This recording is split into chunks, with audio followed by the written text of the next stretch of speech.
Well, this'll do. When you spend a lot of time in the same space and the walls are all the same color, it can start to feel oppressive. Bare white walls usually lean more institutional than inspirational. Psychologically, colors can impact productivity, mental health, energy levels, basically everything. Not to mention, slapping on a fresh coat of paint can make the same old place feel brand spanking new. I'm Gabe Bolt, here to show you the small shifts that you can make in your life that will lead to a huge impact on your financial future. This is Big Change.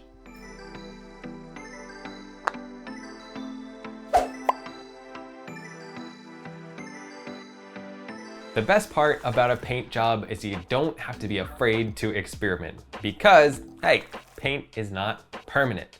But there are a few things to keep in mind before you pick up that brush. First, think of all those things that will last a long time, like art, rugs, heirlooms, electronics. Anything that's gonna outlive your paint comes first. The colors you choose should match your favorite pieces, not the other way around. Next up, lighting. This is why paint in the stores may look completely different than how it looks in your home. In rooms with good natural light, the color you choose should be cooler, but if your room is artificially lit, you're probably gonna wanna go with something a little warmer.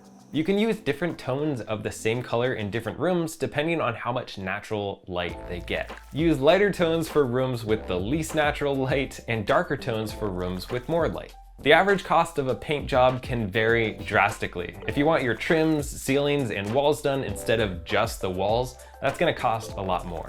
How much you spend on the paint itself will depend on the finish, the color, and the quality. I personally used to get the cheapest paint that I could, and I found out that it was actually more expensive in the long run because it needed way more paint. So now I just get a more expensive one that's like one coat, and it saves me a ton of time and a ton of money. Another thing to remember is pros have their own tools and you don't. So you gotta account for brushes, rollers, ladders, painter's tape, and drop cloths, and that can really add up. Also, budget your time. A DIY project can eat up a few weekends. Don't forget about prep work like scrubbing walls, patching minor holes, moving furniture, removing light switch plates, and taping edges.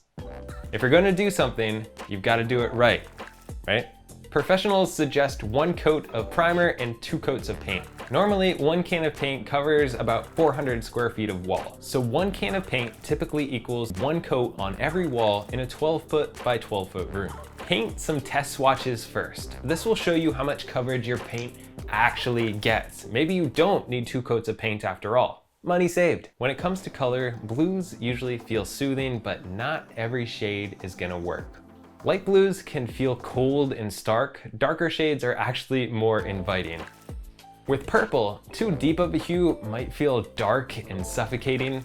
Yellow and red help energize your mind, but I keep leaning towards green. It evokes wealth and success and reminds me of nature and the great outdoors. Not sure where to start with color?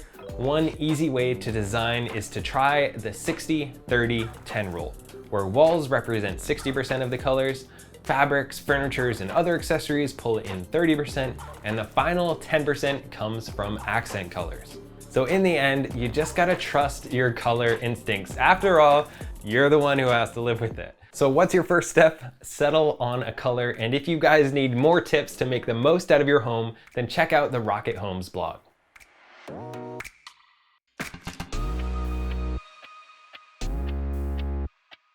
Thanks for watching Big Change. If you guys want to see more episodes, you can click right here. And don't forget, if you enjoyed this video, to like and subscribe down below, and I'll see you next time.